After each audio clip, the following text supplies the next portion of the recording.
kepada kedapan guru-guru kita Lisilatori Koko Dirian Naksabandia Sana PPKN berkhusus kepada Syekhina Mursidina Warabi Arwahina Hadrati Syekh Muhammad Abdul Ghas Al-Fatihah. A'udzubillahi minasyaitonir rajim. Ar-Rahmanir-Rahim Maliki Yaumiddin. Ya kana udaya nasta'ina siratal mustaqim siratal ladzina an'amta alaihim ghairil maghdubi alaihim waladdallin. Segenap pelaku Syekh Mursid yang hadir pada online internasional pada pagi hari ini di antaranya Romo Yanang, Romo Mahya, Romo Yai Mustafa, Bapak Dr. Rahmat Hidayat, Bunda Dahya, Bunda Dr. Sari, Bapak Profesor Vietnam, wabil khusus kepada Sahibul Hajat. Pada pagi ini adalah Ibu Haja Ramayani dan seluruh keluarganya semakin diberikan keberkahan semuanya, segalanya, selamanya dari Allah melalui guru-guru kita, bil khusus melalui pengarang sahabat. Ikhwan akhwat yang dimuliakan Allah Subhanahu wa taala, ketika seseorang ditalkin di hadapan guru mursyid, ada dua orang yang sudah ditalkin oleh guru mursyid, maka kemungkinan ada yang diamalkan, ada yang tidak atau belum. Kalau seorang yang datang kepada guru mursyid, ya dulu zaman Abanom ada satu bis, ada dua bis. Sekarang juga datang ke Abrahabaos, ditalkin semuanya. Itu akan terjadi dua macam. Ada yang langsung mengerjakan, ada yang tidak, yang belum. Ya, ada ya. Ada yang langsung mengerjakan. Nah, yang langsung mengamalkan yang disampaikan oleh talqin zikir yang oleh guru kita, itu berarti tanda dia yakin kepada guru, yakin kepada Allah. Tapi kalau dia tidak mengamalkan atau belum mengamalkan, itu tandanya dia tidak yakin dan belum yakin kepada guru. Nah, ada kalanya setelah talqin, udah selesai, nggak ada urusan. Ada kalanya dari talqin, lama nggak diamalkan, 1 tahun, tahu-tahu 2 tahun berikutnya baru mengamalkan. Ada yang begitu talqin langsung mengamalkan.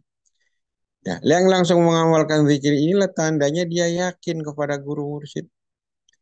Dan orang yang yakin kepada guru mursyid inilah orang yang bakal sukses di dunia dan di akhirat. Bahwa salah satu kunci sukses seorang murid itu yakin kepada guru mursyidnya. Yakinuka bi anna syaikhaka mursyiduka. Yakin bahwasanya syekhmu adalah guru mursyidmu, wakil Allah di muka bumi. Maka yang dibedah sekarang di bulan Jumadil Tsaniyah ini adalah mankobanya tentang keyakinan seorang murid kepada gurunya. Seberapa yakin seorang murid yang sudah mengamalkan zikir yakin kepada gurunya. Ini tetap akan diuji. Ya. Zaman Abu Anom diuji, zaman Rasulullah juga diuji. Maka ada yang lulus, ada yang enggak. Zaman sahabat pun yang sudah ikut Rasulullah, ada yang terus sampai dengan Rasulullah, ada juga yang keluar dari barisan Rasulullah alias murtad. Zaman Syekh Abdul Qadir ada, zaman Abba Sepuh, zaman Abba Anom juga ada. Setiap zaman akan selalu begitu. Tidak semua orang yang awal udah lama bergabung dengan Abba Anom sampai akhiratnya bersama dengan Abba Anom. Begitu pula sekarang. Banyak sekali ikhwan-ikhwan yang dulu bareng bersama Abba Aus karena satu hal yang tadinya yakin, keyakinannya hilang. Akhirnya dia keluar dan terpisah dari Abba Aus. Kita semua adalah dalam ujian. Semoga kita semua selalu bersama dengan beliau. Yakin selalu kepada apapun yang terjadi. Pepatah-pepatah beliau. Ya, sampaikan beliau, kita yakin. Beliau adalah guru kita. Apa yang dikatakan adalah dari Allah Subhanahu wa taala. Maka inilah yang dibaca seorang ibu-ibu datang kepada Tuhan Syekh Abdul Qadir, yakin kepada gurunya. Dia punya anak yang tenggelam di dasar laut. Dia yakin anak itu udah tenggelam pasti mati. Pasti sudah meninggal, orang kejebur di laut. Betapa kedalamannya. Yakin bahwa anaknya itu pasti udah meninggal. Udah mati, tenggelam di atas laut. Bisa jadi dimakan ikan. Ya. Bisa jadi dimakan ikan karena ikan punya dendam. Karena ikan masuk ke darat, dimakan orang. Nah, kalau ada orang kecemplung ke laut, ya dimakan ikan. Itu sudah seperti itu. Nah, jadi orang ini yakin, ibu-ibu ini yakin sudah meninggal. Tapi dia yakin bahwa gurunya, guru mursyidnya Tuan Syekh Abdul Qadir Jailani mampu menghidupkan anaknya kembali yang sudah mati. Maka dia datang dengan seluruh keyakinannya bahwa gurunya pasti bisa, pasti mampu. Karena gurunya adalah wakil Allah. Tidak ada yang meleset, tidak akan ada yang gagal kalau wakil Allah sudah berkehendak. Karena kehendak wakil Allah adalah kehendak Allah Subhanahu wa taala. Maka datanglah orang itu. Saya punya anak tenggelam di dasar laut. Saya yakin Tuan Syekh bisa. Kata Tuan Syekh dengan PD-nya, ya karena Tuan Syekh juga yakin. Karena beliau adalah wakil Allah, yakin semua kehendaknya adalah kehendak Allah. Ibu pulang saja, nanti anaknya ada di rumah. Nah, ternyata sampai di rumah anaknya belum ada. Ya. Ini adalah ujian keyakinan. Ya kalau ya keyakinannya kepada guru mursyid ini kendor, lemah, dia akan putus asa. Ya katanya ada, belum ada. Ya. Gimana sih ini Syekh Abdul Qadir bohong? Nah, kalau keyakinannya lemah, kalau keyakinannya nggak kuat, akan berkata seperti itu dan tidak akan balik lagi ke Tuhan Syekh. Tapi ibu-ibu ini luar biasa. Ya. Yakin, kok belum ada, datang lagi diparanin lagi Tuhan Syekh. Syekh belum ada ya Syekh, belum ada. Udah sekarang ada. Ya. Balik lagi ternyata belum ada. Ya. Sampai 3 kali bolak-balik baru ada. Inilah ujian dari keyakinan. Jadi keyakinan itu juga diuji juga. Udah yakin tetap diuji. Ya, dengan kegagalan, dengan ini. Ya. Tapi semuanya kalau yakin, yakin bisa. Yakin mampu. Yakin terjadi. Dan apa yang terjadi dengan murid Tuhan Syekh Abdul Qadir? Ya, ternyata anaknya hidup kembali. Ini keyakinan seorang murid kepada gurunya. Ya. Sama yang terjadi dengan murid dari Tuhan Syekh Habibil Ajami. Ya. Kita kalau tahu sudah Syekh Hasan Warsi, Syekh Jafar Shadiq Syuhani, Syekh Habibil Ajami, Syekh Hasan Basri, ada dari kisah dari Syekh Habibil Ajami. Kisahnya hampir sama. Hampir sama kisahnya. Seorang ibu ya juga kehilangan anaknya. Ya. Ketika dia menemukan masalah, ya dia yakin gurunya lah yang bisa menyelesaikan masalahnya. Ya. Yakin gurunya yang mampu menyelesaikan semua sesulit apapun, yang sesusah apapun. Kalau gurunya udah tandang, pasti segalanya selesai.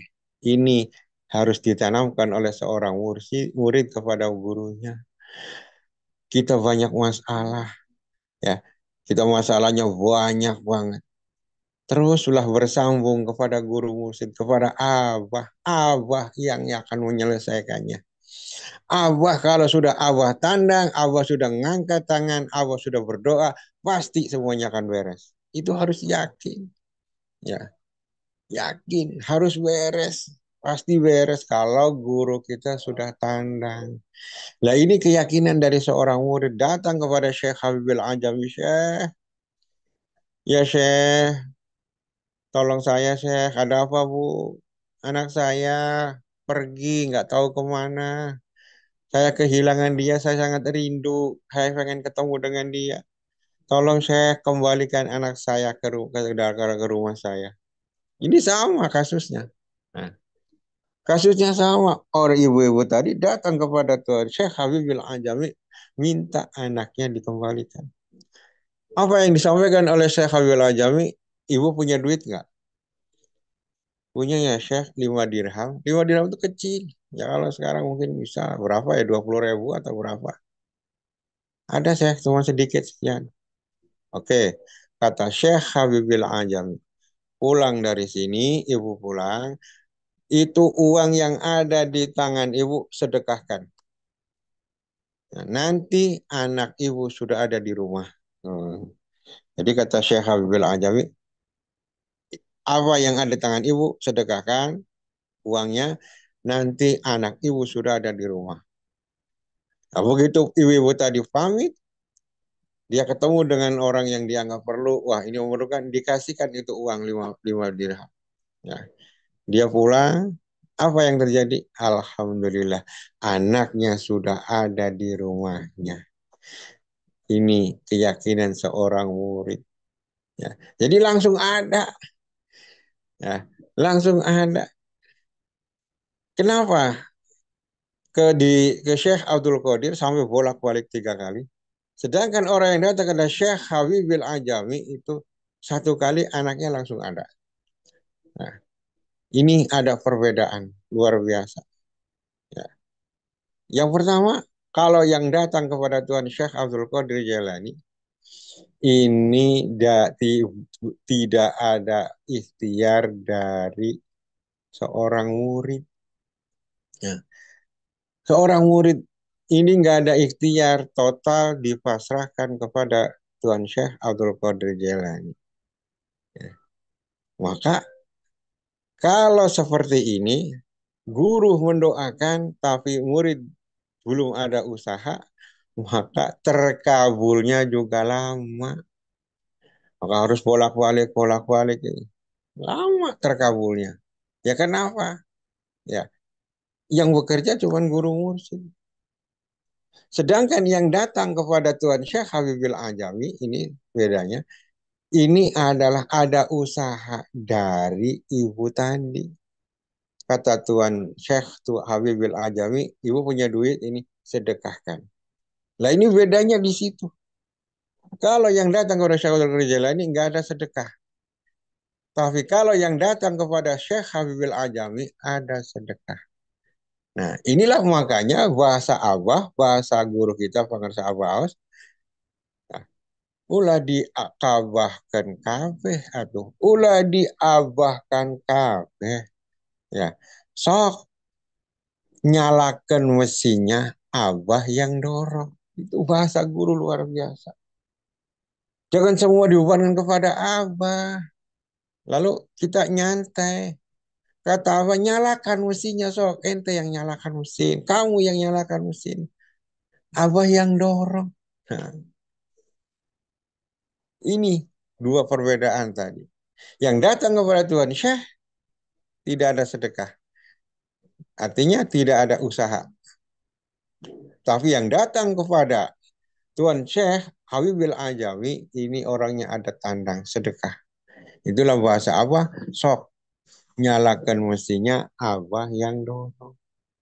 Maka kalau seperti itu kita usaha, kita nyalakan mesin, didorong doa oleh guru musik, maka yakin semua akan cepat selesai, cepat terkabul. Oh, ini. Makanya kita pelajaran buat kita semua. Ya, makanya Abah kan juga menyampaikan 165 itu yang sudah selesai urusannya, yang sudah nggak banyak urusan lagi, yang dompetnya udah tebel. Kalau dompetnya masih tipis, naikkan 561. Naikkan lagi 789. Naikkan lagi 2025, 24. Terus naikin lagi sampai 10.000. Lah ini apa? Ini guru kita dorong. Ini kepentingan kamu, kebutuhan kamu. Kamu harus berjuang, jangan leha-leha. Ya meskipun oke, kamu juga punya guru, tapi jangan dibebankan kepada guru. Kamu juga harus usaha. Jangan enak-enakan. Nah, inilah makanya kalau dibarengi dengan usaha, kita dengan ikhtiar usaha kita, didorong dengan guru musik, yakin segala sesuatu akan cepat terselesai. Niat dan hajat kita akan cepat dikabulkan oleh Allah Subhanahu wa taala. Itu yang pertama. Jadi kenapa dua masalah ini yang mirip sama tapi waktunya berbeda? Karena yang pertama tidak ada nyalakan mesin. Yang kedua ini ada menyalakan mesin sedekah. Nah, terus perbedaan yang kedua ini juga perlu.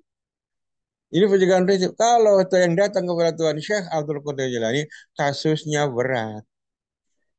Masalahnya berat karena sudah meninggal. Nah, ini kan sudah meninggal. Untuk yang sudah meninggal, untuk hidup lagi itu berproses. Sedangkan yang datang kepada Tuhan Syekh Abil Ajam ini anaknya masih hidup. Anaknya mah anaknya masih hidup. Anaknya belum meninggal. Ya. Ini artinya apa? Ini pelajaran juga. Sama-sama berdoa, sama-sama minta dibalikin anaknya. Yang satu anaknya sudah meninggal, yang satu anaknya masih hidup. Ya maka waktu prosesnya juga beda juga. Nah, ini artinya apa? Kita ini kalau meminta kepada Allah, mohon kepada Allah, jangan yang terlalu muluk-muluk, jangan terlalu yang besar. Ya, bertahap sajalah, bertahap. Ya, seseorang yang belum punya kendaraan, ya boleh, silakan wajar kalau dia minta kendaraan. Ya Allah, asal punya motor aja. Yang sudah punya motor, ya Allah, biar nggak kehujanan. Asal punya mobil, ya nggak apa-apa kecil-kecilan juga. Nah, tapi jangan mobil-mobilan. Nah, itu namanya wajar. Ya maka ada dua orang bujangan. Dua bujangan. Yang satu minta jodoh, yang satu minta cucu. Yang satu, ya Allah mudah-mudahan saya dikasih jodoh. Yang satunya lagi ini sama-sama bujangan. Ya Allah saya minta cucu. Ya, ini kan beda. Yang satu minta jodoh, yang satu mintanya cucu. Ya dua-duanya akan dikabul oleh Allah. Tapi yang cepat, yang lebih cepat yang mana? Tentu yang lebih cepat adalah yang minta jodoh. Nah, terus yang minta cucu bagaimana? Dikabul juga sama Allah, tapi prosesnya lama. Nikah dulu, punya anak perempuan dulu, udah gede dulu, nikahin dulu, baru punya cucu. Prosesnya lebih lama. Artinya apa? Kalau kita minta sesuatu itu yang gede, itu ya harus sabar. Makanya wajar kalau ibu tadi bolak-balik sampai 3 kali. Sedangkan yang datang ke Syabil Ajami, ini adalah cuma sekali selesai. Karena apa? Anaknya masih hidup. Nah, dan ternyata setelah anaknya rumah dan anaknya masih hidup, alhamdulillah, ayo nak kita sowan kepada Syekh Habibil Anjami. Kita sowan kepada kita minta kita berterima kasih atas kedatanganmu. Akhirnya ibu dan anak ini datang sowan kepada Tuan Syekh Habibil Anjami. Alhamdulillah Syekh, ini anak saya yang kemarin hilang sudah kembali. Ya. Akhirnya ditanya oleh Habib Anjami, nah, Cung, Le, nah, sebenarnya kamu waktu itu ada di mana? Mohon maaf, Ibu, mohon maaf, Syekh, saya pergi nggak pamit. Jadi anak ini pergi ke pamit, padahal tujuannya bagus, yaitu untuk menuntut ilmu. Saya di pesantren, Pak. Saya pesantren, Syekh. Di pesantren karena saya nggak mau ngerepotin ibu, nggak mau ngerepotin ibu karena nggak ada dana. Saya jadi orang dalam, saya bantu kiai, bantu Syekh, ya, jadi tukang masak, jadi tukang ini, pokoknya jadi suruh-suruh Syekh. Lah pada hari itu guru saya nyuruh saya beli ikan di pasar. Nyuruh saya beli ikan di pasar. Ternyata ketika saya di pasar itu ada suara. Pas ada angin ribut, kayak sekarang musim angin, ada suara, ada hatif. Ya. Wahai angin, bawa anak ini pulang. Bawa anak ini pulang. Kata hatif tadi. Wahai angin, bawa anak ini pulang. Dan barokah daripada sedekah ibunya dan doa dari gurunya. Nah, setelah mendengar bahwa angin disuruh bawa dia pulang karena sedekah daripada ibunya dan doa dari gurunya, langsung ada angin ribut. Saya mental, saya ketarik, dibawa oleh angin, begitu jatuh pas depan rumah saya katanya. Ini luar biasa. Jadi kepulangan dia itu ada dua. Part pertama kena sedekahnya ibunya, yang kedua ini yang penting doa dari gurunya Syekh Habibil Anjam. Nah, ikhwan akhwat yang dimakan Allah SWT, inilah pelajaran yang penting bagi kita. Kesimpulannya memang kita sebagai murid, urusan kita dengan guru kita. Jangan pergi ke guru siapapun. Kita dengan apa, kita butuh apa, kita punya masalah apa. Curhatnya jangan ke orang, ke guru kita. Pasti selesai. Pasti selesai. Tapi juga ingat, kita juga harus usaha. Seperti sabda Abah, sok nyalakan mesinnya, Abah yang dorong. Mudah-mudahan ada manfaatnya. Wallahu a'lam. Assalamualaikum warahmatullahi wabarakatuh.